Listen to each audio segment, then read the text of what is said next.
Sebelum kamu menonton, pastikan kamu sudah menekan tombol subscribe. Dan jangan lupa nyalakan lonceng notifikasinya. Dan inilah Kakak Beradik Podcast. Gak banyak yang tahu kalau misalkan dari kecil aku dan keluarga itu memang peka banget sama hal-hal yang bisa dibilang datang dari dimensi lain. Dan beberapa waktu lalu ada banyak isu yang bilang tentang keluarga yang mendapat kiriman yang bukan berasal dari manusia. Bener apa enggak? Hari ini mau aku jawab di Kakak Beradik Podcast bersama Frisly. Fris.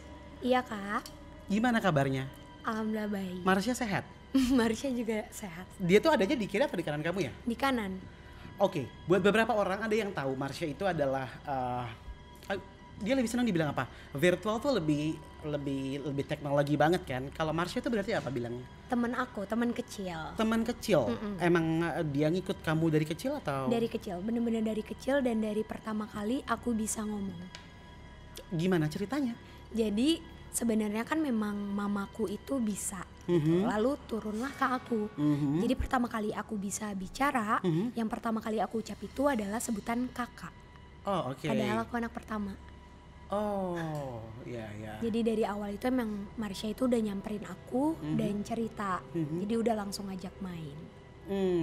Terus saat pertama kali kamu realize kalau Marsha itu bukan berasal dari dimensi kita, mohon maaf ya Marsha, tapi memang ada somehow aku percaya dan nggak percaya. Iya. Banyak orang yang bisa bilang nggak percaya sama hal seperti itu. Aku sendiri dari kecil beberapa kali pernah melihat, beberapa kali merasakan dan sering sekali berinteraksi sama mereka.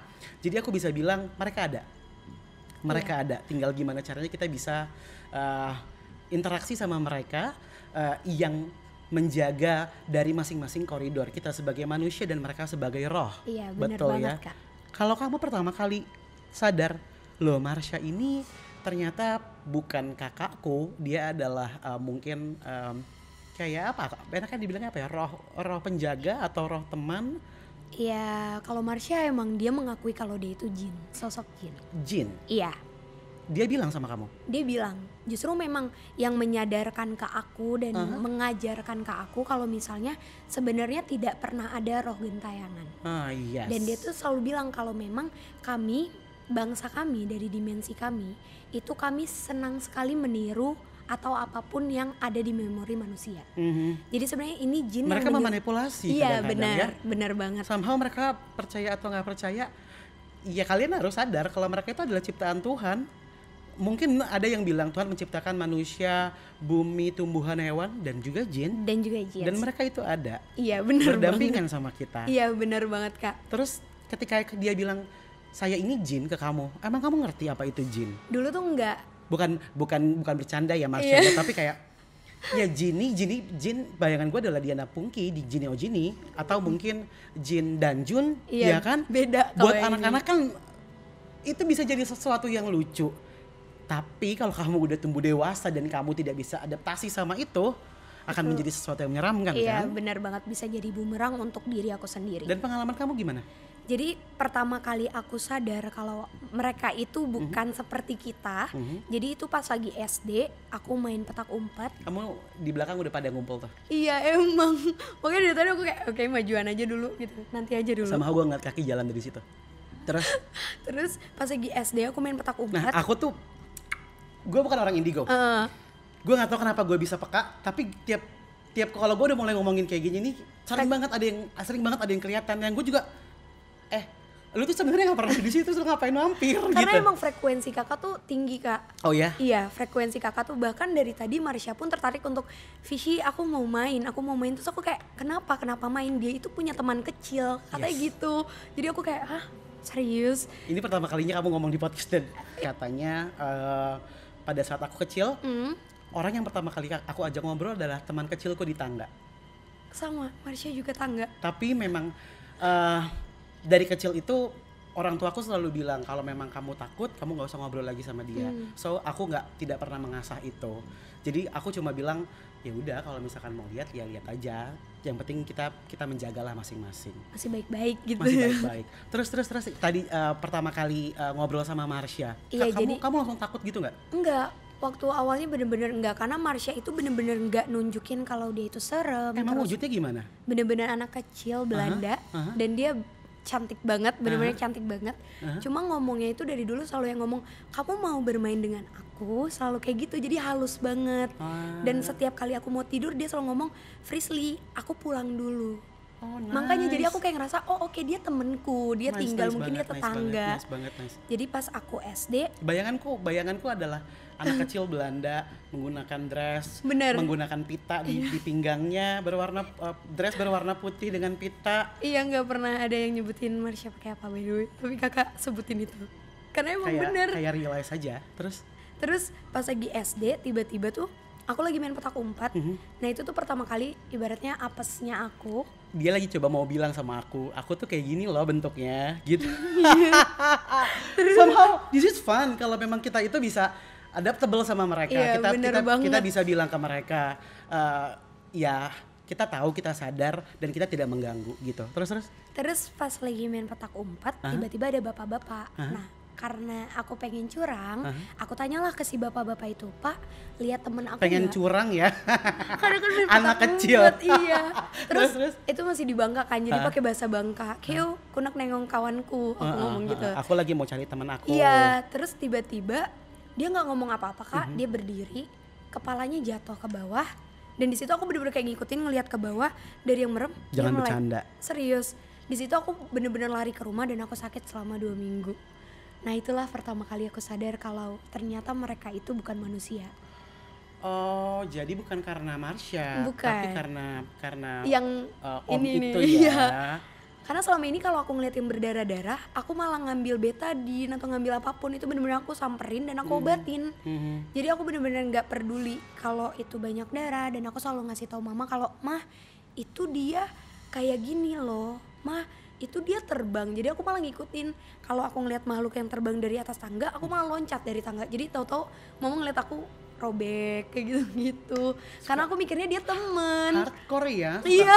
robek gitu. Makanya itu bener-bener nggak banget sih waktu kecil. Untuk kamu, ini adalah gift atau curse? Kalau menurut aku ini nggak ada senang-senangnya sama sekali. Makanya aku bingung kalau orang menganggap jadi anak indigo tuh enak ya. Kak, aku pengen dong dibuka mata batin, karena nggak ada enak-enaknya awal-awalnya. Tapi ketika aku sudah berhasil membantu orang lain, aku ngerasa oh ternyata inilah tujuan Tuhan memberikan Membantu ini. orang lain itu seperti? Jadi banyak orang yang ini to the point aja. Jadi kayak aku tuh ngerasa anak indigo sama dukun tuh bertolak belakang banget. Ya. Karena kalau misalnya dukun ketika ketemu orang dia akan, oh kamu diikutin loh, kamu mau kayak gini bayar ya. Tapi ketika aku ketemu orang lain, oh ternyata ada yang ikut dan itu negatif, tanpa harus aku memberitahu orang itu, aku akan mengambil si makhluk itu untuk yuk ikut aku, nanti aku pindahin ya ke pohon. Karena menurut aku kalau manusia yang tidak tahu Kak, terus kita kasih tahu tiba-tiba, kamu diikutin sama genderuwo, bisa pingsan, bisa kepikiran juga kan. Jadi aku ngerasa kalau oh ternyata ngebantu orang tuh enak ya, ada positifnya. Terus aku juga happy. Di situ aku kayak oke, aku akan membantu. Kadang aku juga bikin pertanyaan di dalam diriku gitu. Ada yang bilang maksudnya orang-orang yang menyalahgunakan kekuatan mereka juga bekerja sama dengan spirit yang tidak bisa bertemu cahayanya. Iya. Bener apa enggak? Benar banget. Dan makanannya mereka itu adalah sajen. Iya benar. Jadi kayak maaf tapi ini istilahnya diperbudak sama mereka. Iya, dan ketika jin itu sudah kita beri makan, ibaratnya dia akan selalu meminta lagi dan lagi. Itulah sampai ada santet dan lain-lain. Itu udah beda lagi sama urusannya mereka. Sebenarnya kodratnya mereka sebagai jin, ya mereka dengan aktivitasnya mereka kayak sekarang nih yang dari tadi lewat-lewat terus ngeliatin. Itu kayak oh ya udah gitu. Tapi menurut aku merasakan Marsha itu nice banget. Banget. Dia berusaha kayak kamu ngapain di sini gitu, ngomong sama yang lain. Udah kamu jangan bikin takut karena kamu udah ngobrol sama dia ya. Iya. Bener gak sih? Iya. Bener. Dia kayak tadi ada satu yang warna hitam terbang ke arah keluar. Iya. Itu disuruh pergi langsung diawasin sama langsung disuruh pergi Marsha. sama Marsha, terus dush gitu tiba-tiba pergi keluar aja gitu warna hitam. Tapi aku nggak tahu wujudnya apa. Ini jadi gantian aku yang dibaca ya. Aku Berarti. karena gini nggak banyak, aku nggak pernah cerita ini ke orang-orang. Mungkin teman-teman sekantor juga baru pada tahu.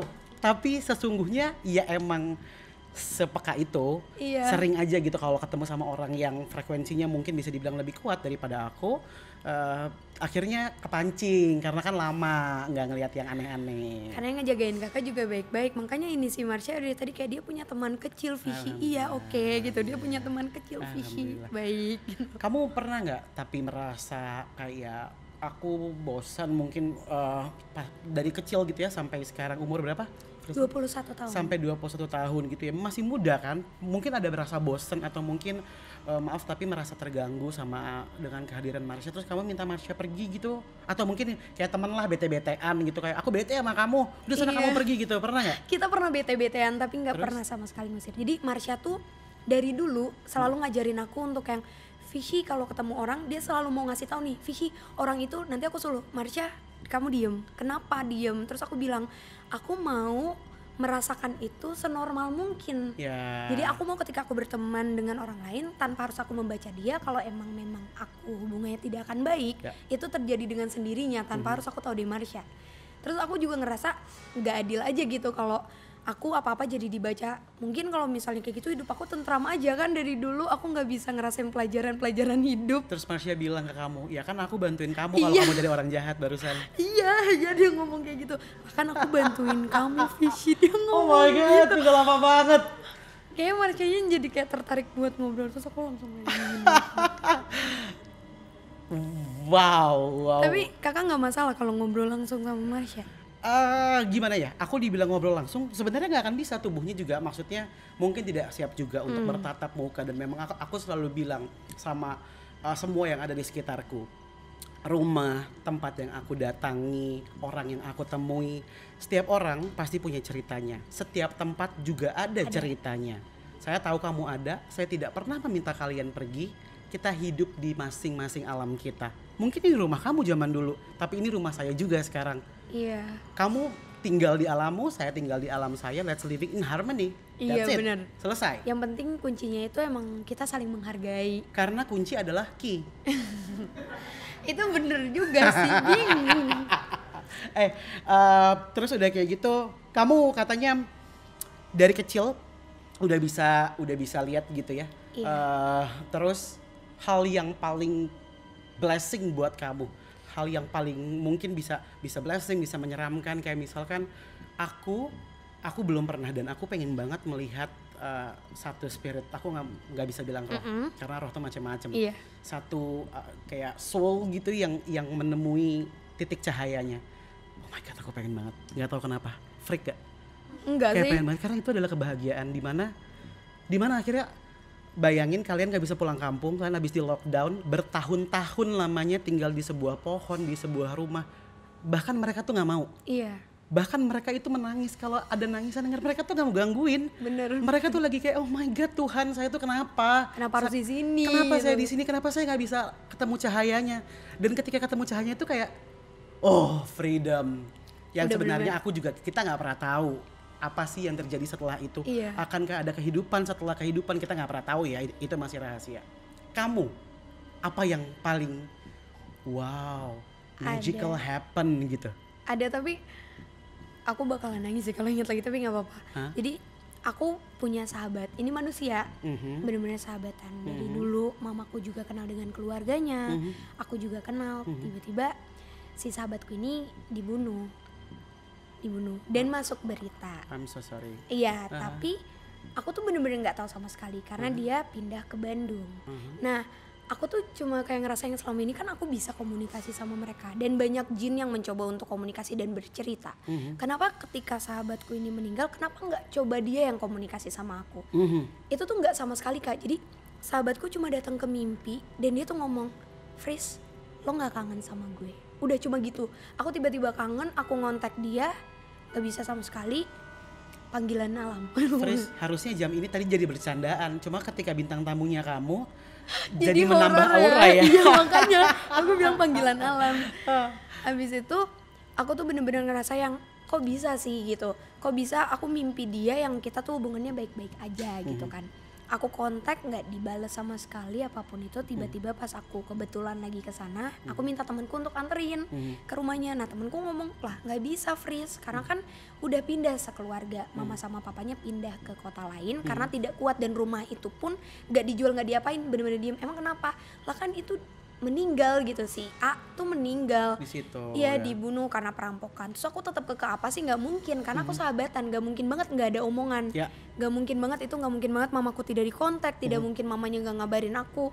Terus aku tetap keke buat ke rumah sana. Pas aku di depan pintu rumah itu pertama kalinya aku bisa nge-rewind kejadian. Jadi aku bener-bener itu percaya nggak percaya kalau misalnya pernah nonton film. Tunggu, aku paham maksud kamu Iya. nih. Jadi coba aku yang iya. translate. Jadi kamu masuk ke reka adegan pada saat Kejadian itu. Tapi aku tidak ibaratnya bisa ini kayak ngapa-ngapain. olah TKP tapi kamu nonton. Iya bener jadi, banget. Jadi freeze ini ada di point of view orang ketiganya. Iya. Iya kan? Iya banget. Kalau teman-teman pernah nonton film di terakhir film Insidious, itu adalah film terserem buat aku karena what the father itu bener banget. Iya, bener. Baunya, kapan kita nemuin pintunya, kapan kita bisa masuk, kapan kita kayak gila gak ada yang bangunin gue, oh Dijagain, my god, ya. kita kapan keluar gini, capek deh gitu. Nah terus pada saat itu kamu ngeliat teman kamu, Jadi itu bener-bener aku ngelihat jam, terus apapun yang diomongin, ternyata yang ngebunuh itu bukan perampok, melainkan pembantunya sendiri yang kenal, dan pembantunya itu udah ikut sama mamanya sebelum mamanya menikah sama papanya. Jadi itu bener-bener udah dianggap keluarga, dan yang ngebunuh itu anak pembantunya. Itu aku bener-bener yang anak pembantunya itu cuma ngambil barang-barang kecil, misalnya cuma patung-patung kecil, tapi nggak sengaja si sahabatku bangun dan sahabatku cuma nanya kenapa. Jadi dia tuh mungkin refleks kali ya, panik, dia ngambil linggis di dekat pintu kamar sahabatku. Itu aku ngelihat sahabatku bener-bener ditusuk, bener-bener sampai sahabatku nggak ada.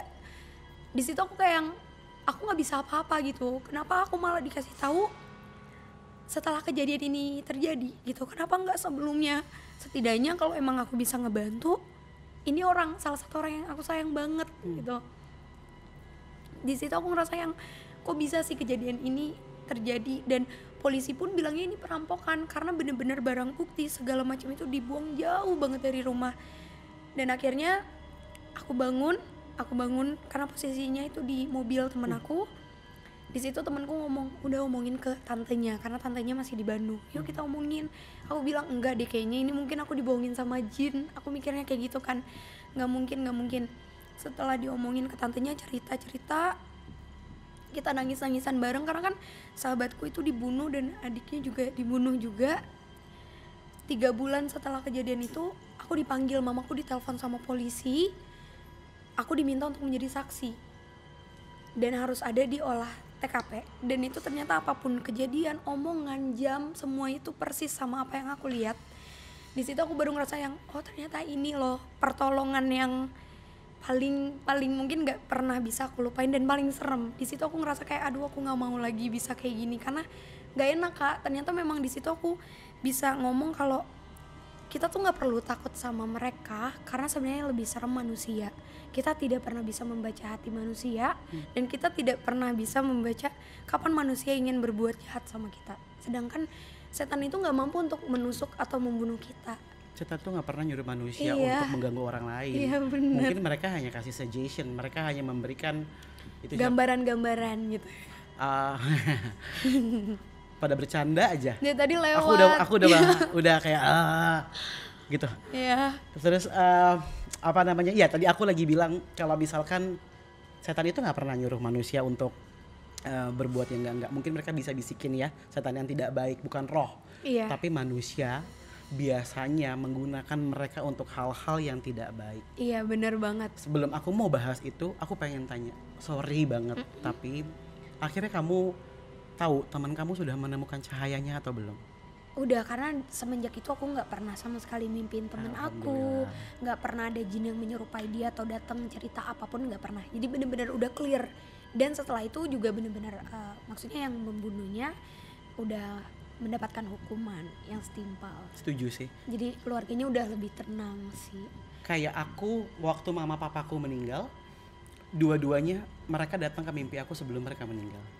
Jadi aku adalah anak paling kecil sebelum mamaku meninggal dia datang ke mimpi aku, terus pada aku waktu itu masih kelas 6 SD, tiba-tiba aku ngeliat ada air bah, ada tsunami, terus mamaku terlepas dari genggaman, kita pegangan di pagar rumah, papaku, Cici Ripka, Ko Ruben, Ko Ijul, terus aku, terus mamaku dia lagi berenang sambil bercanda gitu, dia berenang gaya punggung sambil dadah doain mama ya, coba karena aku kecil aku nggak tahu maksudnya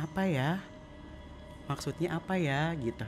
Begitu juga sama papaku gitu, mamaku datang ke mimpi, dia bilang dek, aku dipanggilnya dek, rumah mama tuh gede, papa disuruh ke rumah mama aja ya, aku udah kayak sampai akhirnya momen yang ini aku pernah bahas sama Ko Ruben juga, hal paling berat adalah kehilangan pasti, dan yang paling berat ketika melihat orang tua kondisinya sudah koma gitu ya, tapi kita harus merelakan, mengikhlaskan mereka, bukannya takabur gitu ya, tapi kita bilang, aku bisikin ke kuping papaku, aku bilang gini, "Pak, kalau papa memang masih mau istirahat, kita akan tunggu papa sampai kapanpun, tapi kalau papa sudah mau pergi, Ade, Ko Ruben, Ciripka, Ko Ijul, kita semua udah ikhlas."